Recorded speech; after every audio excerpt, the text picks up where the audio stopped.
All right, John 15 in your Bibles this morning. There is something about celebrity that can make people faint. I remember reading stories apparently from the 50s, young ladies, high school and college age, fainting when they would meet Elvis. I guess he had celebrity. I don't know if you've ever met somebody who was a celebrity. I've met a few over the years. I met Gloria Estefan in Germany, of all places. I actually told a joke that made her laugh. I was kind of, yes, I made Gloria Estefan laugh. I don't know if that's really great or not, but I was pretty happy about it at the time. I had an English professor who spent a few hours talking about Shakespeare with Dustin Hoffman in a library because she had no idea who he was. And I guess he was happy to talk with somebody as long as she didn't want to talk about his celebrity, because celebrities can make people feel nervous. It can make people feel fearful, maybe stammer just a bit, maybe even faint dead away. But think about celebrities. They're really just people.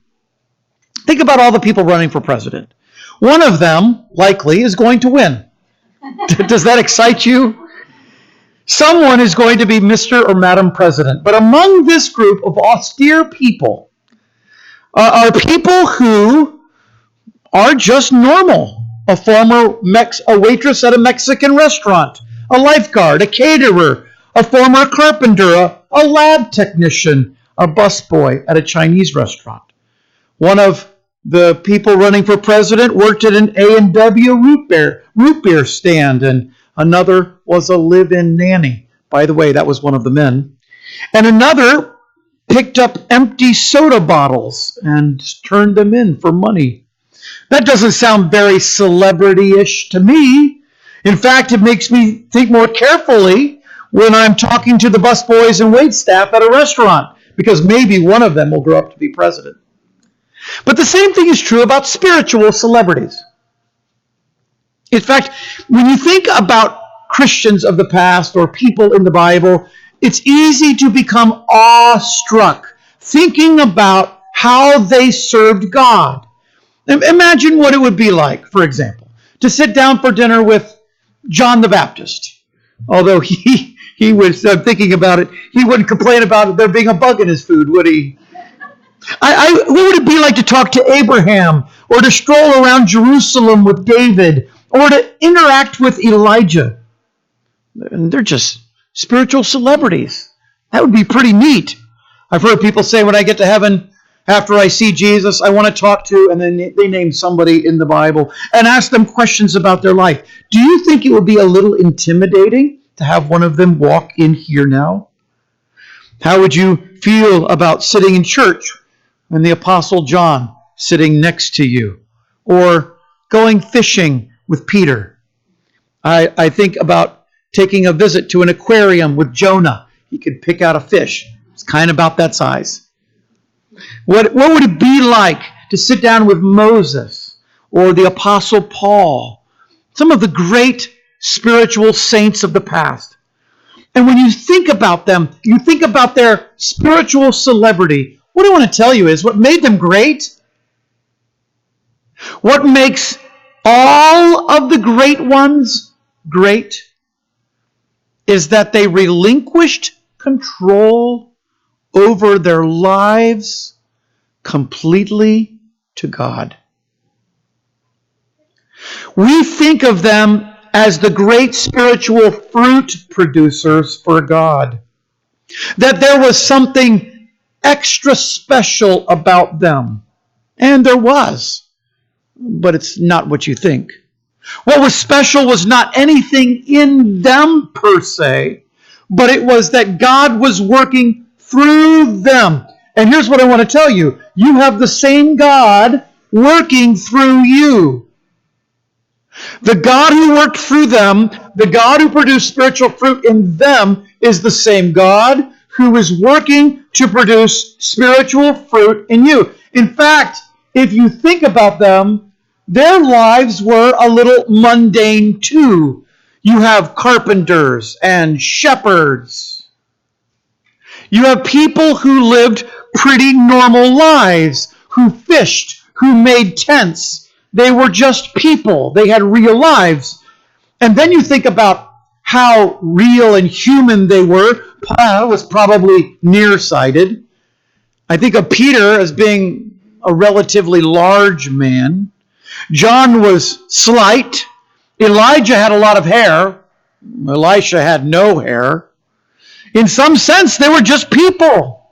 But what made them special, what set them apart, is that they all left everything to follow God.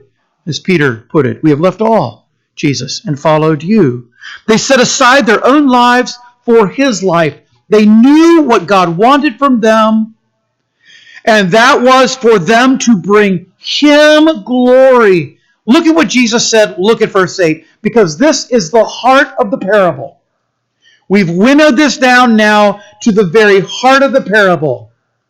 Herein is my Father glorified, that you bear much fruit, and so shall you be my disciples. This is the sentence that sits at the heart of this text. Jesus declares this to be the meaning of the parable. It is ultimately that the branches on the vine are to bring fruit to the farmer's glory. That when people pick up the fruit and look at the fruit itself, they would say, wow, what a farmer. This must have been an incredible farmer to produce such a crop of fruit.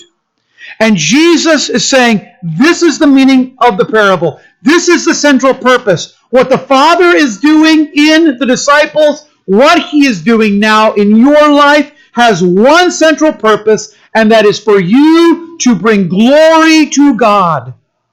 Jesus told them, and by extension he tells us, that we should live God-glorifying lives.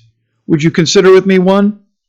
God works to produce spiritual fruit in us. Look at the sentence again, that you bear much fruit. Now, throughout the parable, you see this emphasis of God's working to produce fruit in us, given in various ways. In fact, you see it in verse 2, that the Father is working to produce fruit in us. He talks about how he deals with the different kinds of branches. With non-fruit-bearing branches, these are ostensibly some that would bear some fruit. He is either clipping away the dead wood or lifting them up off the ground so they can get more needed sunlight and nutrients. What God the farmer is doing is helping them grow. He is working with the fruit-bearing branches. Those branches that are in the vine that are bearing fruit, he is pruning back the places where the fruit has already been, that's now dead wood. He's pruning that back so that he can encourage new growth. The farmer is holding each branch in his hands to bring forth out of that branch fruit. God's goal in you is to produce fruit for his glory. You see the same thing in verses 4 and 5. That there is, because of a connection between the branch and the vine, because of that link, that results in fruit bearing. In verse 4, he says, abide in me and I in you. Why? Because the branch has no ability to bear fruit of itself. No branch just sits on the ground and bears fruit. It has to be connected to the vine. And so that link to Jesus, that connection with Jesus, results in fruit bearing. You cannot bear fruit without being connected to the vine of Jesus. He says in verse 4, abide in me, abide in the vine, abide in me. Verse 5, abide in me. Verse 6, he warns those who do not abide in him. Verse 7, again, abide in me. Verse 9, continue in my love. That means abide in my love. And verse 10, abide in my love. He is saying over and over again to his disciples, you must hear this. You must be vitally, you must be tangibly connected to me. I'm the vine. All of the life sap that goes into the branches that produces the fruit comes out of the vine. All of it. Without me, you can do nothing. All spiritual fruit comes from a connection to the vine that is Jesus. So the Father is working to produce fruit in you. Your connection to Jesus is resulting in fruit bearing in you. Look at a third example. Fruit bearing is the reason Jesus called his disciples to follow him. Go down to verse 16. And what does Jesus say? You didn't choose me. I chose you. I chose you to bear fruit. I ordained you for this purpose, that you would go and bring forth fruit. Jesus says, I chose you to be a fruit-bearing branch. And he states that when they follow him as disciples, they will actually bear much fruit. Do you see that in verse 16? That you should go and bring forth fruit, and that your fruit would remain, that it would still be around, that it would be established or set into place. Almost the same idea as being chosen.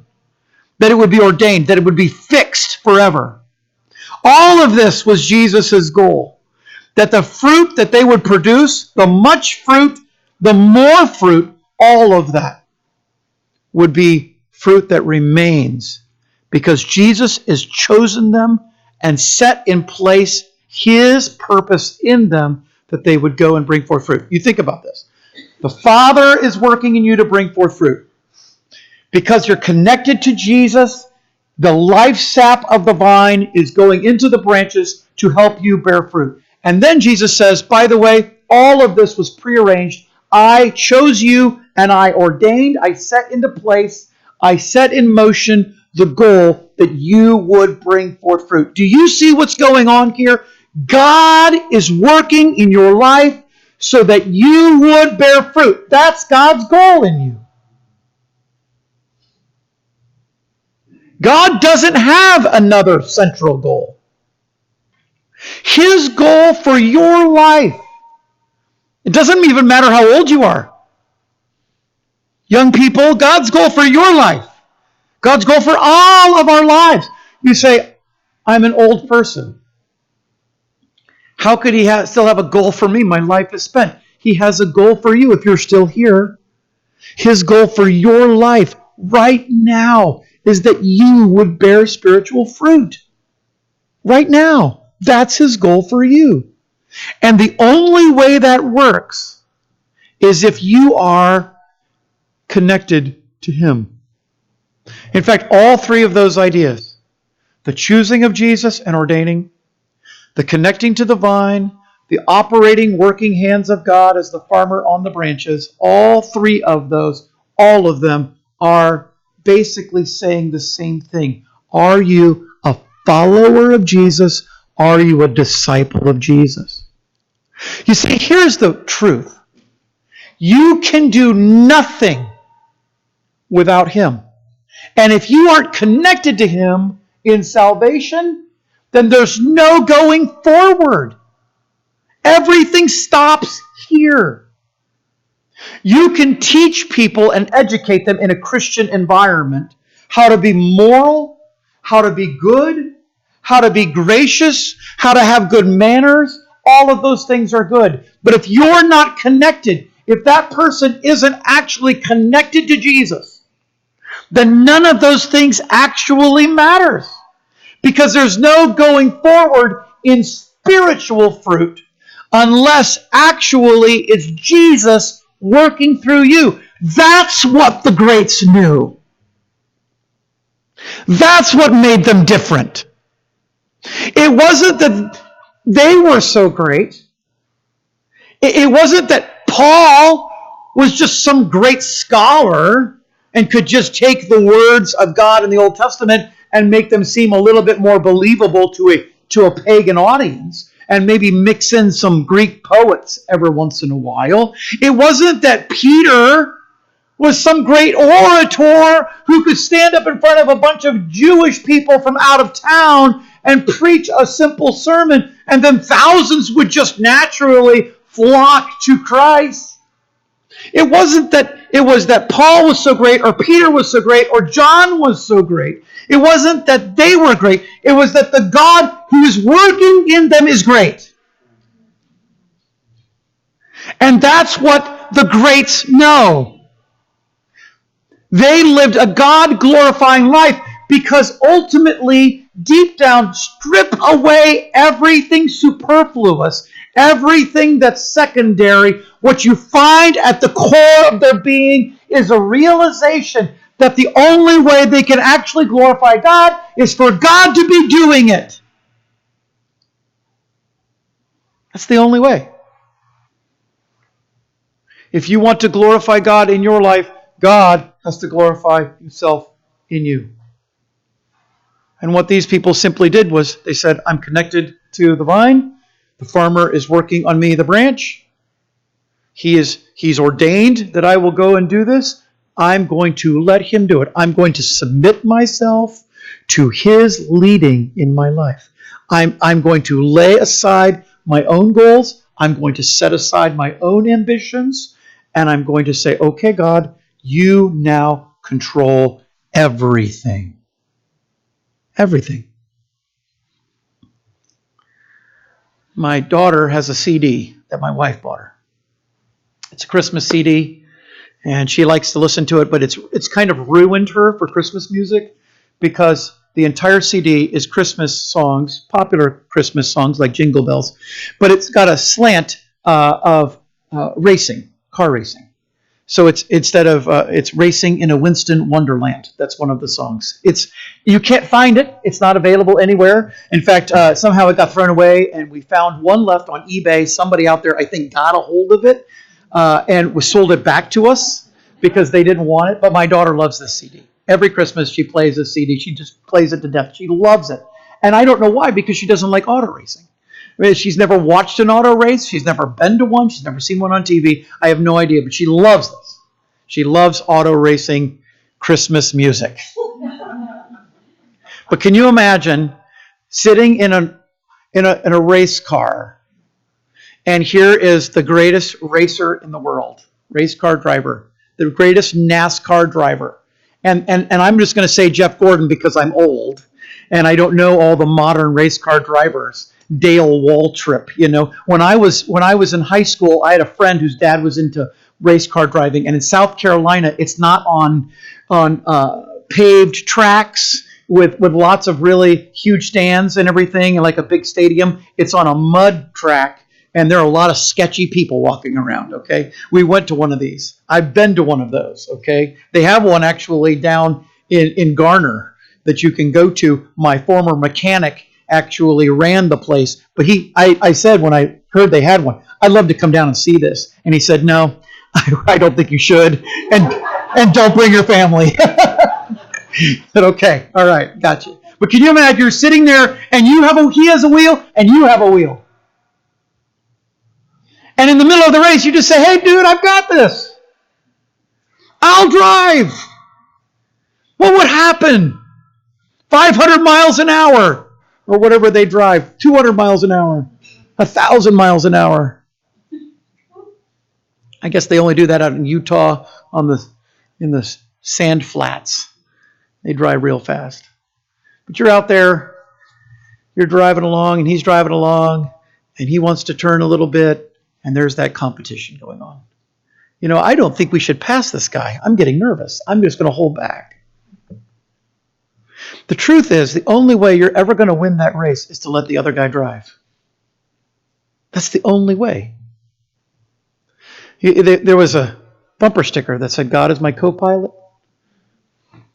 It used to be a big sermon illustration because it made all the people upset in the late 1970s and early 1980s. God is not my co-pilot. He steers everything. He's in control of everything. That's really true. If I'm sitting there trying to drive the car of my life, then I'm going to wreck. But if I'm saying, okay, God, you have control, you take it all, then I have in me now the greatest life liver, the one who knows how to succeed in life, now operating in me. There's going to be real fruit produced then. Because that farmer knows how to produce fruit. And that vine has the right kind of sap to produce fruit. And in over all of it, there has been, by God's own ordaining hand, the purpose given. This is my goal from you from the beginning, that you would go out and bear fruit. And if you say, okay, God, you drive, you steer, then there's really something great going to happen. And with that in mind, not only is God operating in our lives to produce spiritual fruit, but friends, at that point you say, okay, guess who gets the glory? We don't both jump out of the car, after we win the race and start chugging the milk, because that's what they do at the Indianapolis 500. They kiss the ground and chug milk. I don't know why. But we don't start both chugging the milk, right? We don't start cheering, look what I did. It's really, look what he did. It's look what God did. You see, this is number 2. This is because the fruit is the means of his glory. Here is how my Father is glorified.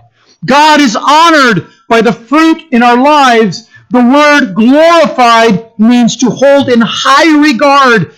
Synonyms like praise and magnify, or to make renowned. It has the idea of something that is shining brightly. It means that God is highly exalted in this action.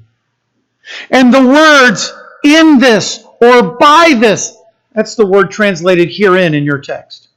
By this or in this point to the farmer's work. What God, the farmer, is doing with the branches in his hands, what the vine is producing through the branches itself. What Jesus has ordained that the branches would go forth and do. By this, all says, glory be to God. He is the one working through the branches. He is the one ordaining the fruit would be born. He is the one producing the life sap in which you bear more and much fruit. And by the way, that's why the farmer is working with the branches at all. So that you would bear forth fruit. I'm going to tell you something, friends. Modern evangelicalism is on a course that is very dangerous. Because there is a mentality that is taking hold in our American evangelical culture. Evangelical means our kind of church culture. It is taking hold, and in some places it is completely taken hold, which is the idea is that God is somehow working in your life for your glory. They don't use the word glory because they know that just sounds wrong. They use other words, blessing, benefit. But my friends, God isn't working in my life for my blessing. That's a byproduct of what he's doing. God is working in my life centrally for his own glory. And that's the reason. That's why he's there. If you come to Christianity, if you come to the cross, if you come to Christ for what you can get out of it, then it's the wrong reason. It's the wrong purpose. You've made a mistake. You misunderstand. It's for his glory. All of it is for him. God is glorified in this. And when we realize that, then we can drill down and kind of finally come to the realization that what he is doing in my life, what he is operating in my life, this what we call fruit, which is just really God's actions and work in my life, that this that is to his glory, that this that is to his praise, that it may seem mundane to me, it may seem nothing to me, but to God it is everything. To God it's what he wants. It's God to what he is desiring. It's the fruit. And I think probably if we wanted to say, what is this fruit? If you really wanted to say, okay, Pastor, what is it? I would say it's two things. It's the result of our prayers. It's answers to our prayers. These are the two important spiritual actions. It's the answer to our prayers. If you go back and look at verse 7, you'll see that connection. If you abide in me and my words abide in you, you shall ask what you will. What do we call that? What do we call that? You shall ask whatever you will. What do we call that? That's prayer. and it shall be done unto you, and by this is my Father glorified. The spiritual fruit that you're bearing are the answers to the prayers that you're praying to the farmer. The branch actually in the parable can actually pray to the farmer, okay, farmer, please work in my life to bring forth more fruit. And that's why abiding is so important. That's why we have to remain in Jesus. That's why the vital connection to the vine is so crucial, because abiding in Jesus' words connects us to the work of the vine. Those words that cleanse us, verse 3, that's our idea of salvation, and encourage us to continue living for Christ. That's verse 11. Those are the words of sanctification. These words of Jesus coming out of the vine are the life sap that God uses to bring forth glory to Him, all of it in answer to our prayers. So I go to God in prayer. This is how I produce fruit, friends. I go to God in prayer, and I pray Jesus' words, or I would say by extension the words of Scripture, back to Him, and by praying that way, He answers those prayers in my life to His glory. So if you say, how do I produce spiritual fruit? I would say you pray. And you pray, and you pray, and you pray, and you pray. And if there was one thing that really shows your dependence upon God, it is prayer. All the hymns that we sing about prayer, I need you every hour. I need. That's a dependent word. I need you, God, to work in me. So I pray. The branches who are abiding in Jesus pray back His words with the confidence. You pray my words, and you're abiding in me, you can pray what you will, and it will be done to you. And by this will God be glorified. The branches not only praying His words, in verse 7, but look at verse 16. The branches who pray to the farmer through the vine are confident that the prayers will be answered. You have not chosen me, but I have chosen you and ordained that you should go and bring forth fruit, and that your fruit should remain, so that whatsoever you should ask of the Father in my name, He will give it to you. Do you see the connection again? Are you missing this? Do you see it? Look at verse 16. He says, I've ordained that you go forth and bring forth fruit. Your fruit will remain, so that whatever you ask in my name, the Father will do it. What do we call that? That's prayer again. Whatever you ask in my name, the Father will do it. He says, I chose and established you to bear fruit, and by bearing fruit, it's the result of whatever you ask of the farmer who is the Father. The farmer will answer that prayer. He will do it for you and to you, actually, I would say, through you. So I go to the farmer and I say, as the branch, because I'm connected to the vine, through Jesus, I pray and say, Farmer, Father, I need you, oh God, to glorify yourself in me by bearing forth fruit, whatever it is that you want. That's that relinquishing of self and saying, okay, God, you control my life. However that works. So prayer is a means of bearing fruit. There's a second means of bearing fruit, and it's obedience to Jesus' command. The command is the encouraging word. If you go back to verse 11, these things I've spoken to you, that my joy might remain in you. There's that encouragement for joy, and this is the command. This is what Jesus was speaking.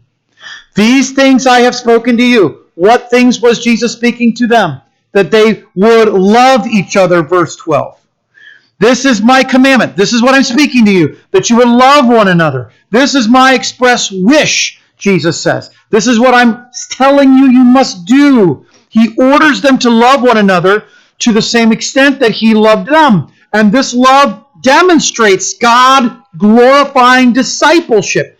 And I would say by extension, it's not just loving one another, but it's all the commands of the New Testament. By doing them, by obeying them, we are bringing forth more fruit in our life. So we bring forth fruit by prayer. That's one way we bring forth fruit. But we also bring forth fruit by obedience to God's words. We actually take the words of God seriously, literally apply them to our life. And these words are the words that saved us. That's what Peter writes in 2 Peter. This is the life-saving word. This is what James writes in James chapter 1. This is the life-changing word. The word of conversion, the word of real change. All of it comes from the words of God. And as I submit myself to them and obey them, then God is glorified in me. You want to know how to bring forth fruit, friends? You pray and you obey. You pray and you obey. Every day when you wake up in the morning, it's an opportunity for you to spend a day in prayer and obedience to God. And if you wonder, you say, okay, am I bearing fruit for God? Am I really producing? Am I connected to the vine? Okay, I'm connected to the vine. I know I'm saved. I've accepted Jesus. I'm a follower of Jesus. Then am I praying?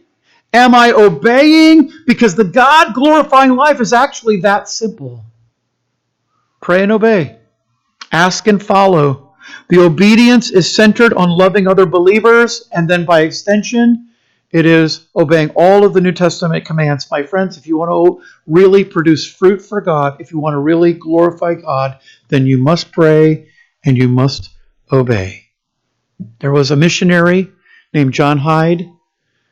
He went to India. I think it was India. The other missionaries were kind of upset with him all the time. And the reason wasn't because John Hyde was a bad missionary per se. The problem was that he was always in prayer. He would just pray and pray and pray and pray. All day he would pray. I have a couple of different books in my office that have been written about his ministry. One of the books is called Praying Hyde. That the missionaries would go off to a meeting and he would be in prayer. That they would come back from the meeting and he would still be in prayer. I know that some of you are familiar with Charles Finney. There's a lot about Finney's ministry and message that I think is wrong. He was a very famous preacher around the time of the American Civil War. Finney had some really bad doctrines. Some of the things he did were just way off. So I'm just telling you that so you understand. But there were things about Finney's ministry that were positive. He did preach the gospel. And in his preaching of the gospel, there were real conversions. And here's what I think is most fascinating about his ministry, that what a lot of people didn't know. There was a man who would go to towns before Finney got there. His ministry was to go and pray. He would gather a group of people and they would pray for the week or 2 weeks before Finney would arrive. They would pray. And they would pray from the time they got up in the morning to the time they went to bed at night, they would pray. And when he died, Finney stopped traveling and preaching. All the power, whatever power he had, was gone. It all came through those prayers of that man. I'm going to tell you something, friends. If you want to produce fruit for God, if you want to be living a God-glorifying life, you pray and you obey. You say, what can I do? God isn't calling you to be another Apostle Paul. God doesn't want you to be another Apostle Peter. God isn't asking any of you to be Abraham. None of you are going to be a Noah. You're not going to live that long anyway. Don't start building a boat at your house. Okay? God's not calling any of you to do that. He's calling you to just be you. In your community, in your area, in your family. He wants you to be you. And if connected to the vine, in doing what you do, if you say, okay, God, I'm going to pray and ask you to glorify yourself in me. In my home as I teach my children, in my community as I'm working amongst unsaved people. Okay, Lord, I pray, glorify yourself in me. And as you obey him, okay, God, whatever you say goes, whatever you want goes. As you obey him, he will bring forth fruit. He will. You have to stop worrying about it. When I started this church almost 18 years ago, 17 years ago. This is our 17th year. We're about to start our 18th year. I was worried that nobody would come. That's kind of a normal church planter worry, In fact, we had some services where nobody came. We even had one service where people came, dropped off their kids, and left. That was nice. So we had a children's service that evening. You kind of worried that nobody would come. And so we decided that the answer is that we were going to do, I decided the answer was that I was going to do things. I was going to work harder than anybody had ever worked in church planting. So I was going to go and put door hangers on doors until I just couldn't any longer. I would get up in the morning very early, and it was cold because it was January, and I would put on my overcoat and I put on my gloves, and I would go through the communities around the general area, and I would put the door hangers on the doors. And I would pray while I was walking. Okay, God, glorify yourself in this. Okay, God, do something. And then usually that's how my prayer would start. And then it would just kind of end with, okay, God, please just let somebody show up. And we had people who would come and help us for a weekend or so, and they would obviously do many more than I could do. But I was day and night, I was doing this. I would leave Becky, and the children were very small, and they would be at the house, and I would go, and I'd come back for lunch, and I'd go out again. And I would do it all day. And it's really bad because some of the houses in Cary have stairs like a mile long, it feels like, straight up. So you're walking up these stairs, putting on the door, and then turning around and walking back down the stairs. And they did this over and over again. And then we put things on the radio, and then we started making the phone calls. And I dialed so many numbers making phone calls that I began to dream the number 7. I am not making that up. I would just dream the number 7. I would wake up in the morning thinking I dreamt 7 all night long because I dialed 7, I guess, so many times. And I kept doing things and doing things and doing things. And you know what came out of that? Almost nothing. Almost nothing. In fact, our phone program was so bad that the Sunday evening after we had the morning service, and we expected something like 200 or 300 people based on all of their demographic numbers and the history of the program we were using, we expected that many people to show up. And it was 66 that showed up. And out of the 66 that showed up, about 55 or 53 of them had been personally just invited by me or were already coming. So we had a very small group that came, even though we expected hundreds to come. And that evening, Dave Barba, who was helping us at the time, he pulled up in his truck, and I pulled up in my car. We were in the Marriott parking lot up here in the RTP, and he rolled down his window, and here's the first thing he said. He kind of shook his head at me, and he said, "Well, Matt, I guess God is more interested in working on you than building this church." And I'm just going to tell you what actually was happening was this. I kept doing things. I didn't figure this out for a long time, years in fact, because I kept doing things and expecting something to happen. In fact, it got to be kind of a joke for the people who were around in those early years because we would do something and nobody would show up. Nobody knew. It would just flop. I would put 10,000 invitations to something in the newspaper, a big sheet, pay a lot of money for it, expecting people to come, and nobody came, not one person. You expect somebody, I mean, just as an outlier, somebody's bound to show up, maybe just wander in off the street, mistake us for somebody else, and just accidentally stumble in. Nobody. And what I had to learn was this, is that God is less interested in bearing fruit my way. He's only going to bear fruit His way. And when I stopped trying to be like the hamster on the wheel and run, the more I work, the harder I work, the more I dedicate myself to this. Dave told, and Claudia told some other people that got back to us, Matt is the hardest working church planter we have ever seen. It's because I was absolutely convinced that the harder I work, the better the results would be. And what I actually had to learn was this.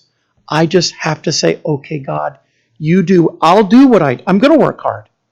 But okay, Lord, whatever the result is, that's to your glory.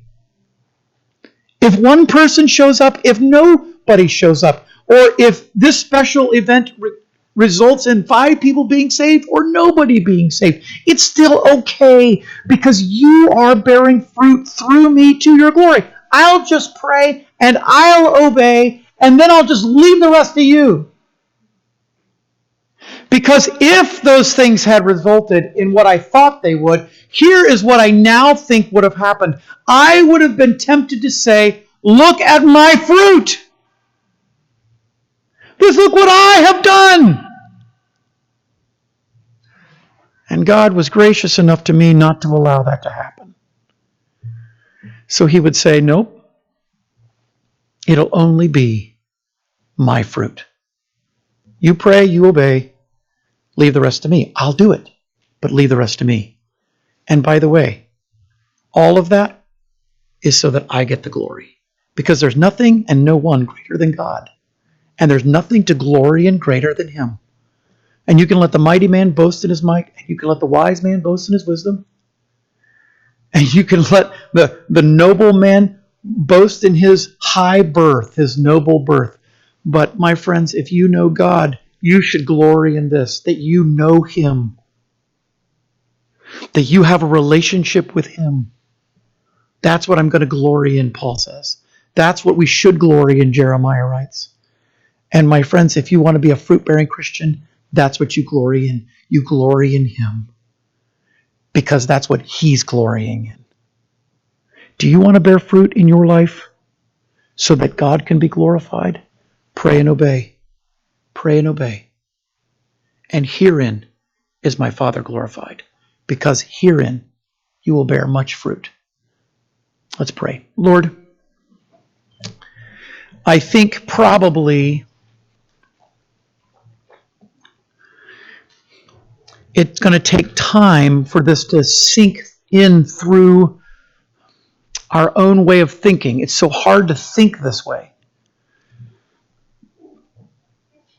But Lord, help us to realize that resting in you doesn't mean laziness.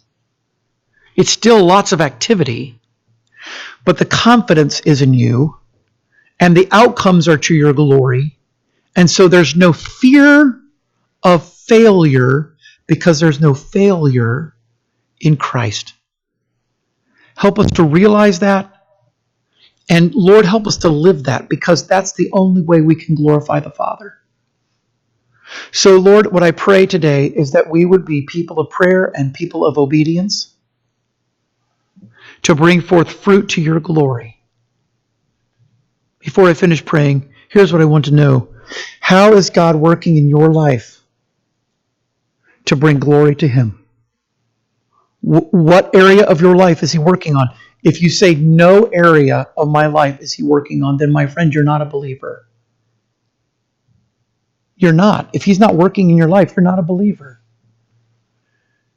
If he's working in your life, then he's holding you the branch in his hand. What area of your life is he working in? And how are you being submissive to that? How is that resulting in your praying to him? How is that resulting in your obedience to him?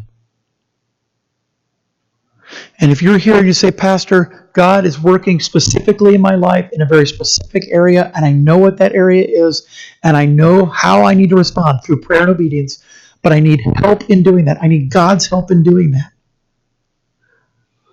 What I'm really asking, if God has been speaking to you through this message, I would love to pray for you. Would you just slip up your hand and say, Pastor, pray for me? Yes, brother. Yes, brother. Yes, yes. Yes, sir. Yes, ma'am. Yes, ma'am. Yes, ma'am. Anybody else, Pastor, pray for me? Yes, ma'am. Lord, you see our hearts, you know where we're at. So I ask you that you would please bear fruit in our lives through our obedience and prayers. Answer the prayers to your will and to your satisfaction, and cause us to obey you, that we would bring you glory, much glory, that the fruit being born in our life would be that to which people would say, look at how great their God really is. This is my prayer in Jesus' name. Amen. Let's stand to our feet. The pianist is going to play a hymn of invitation. You go to the Lord in prayer as she plays.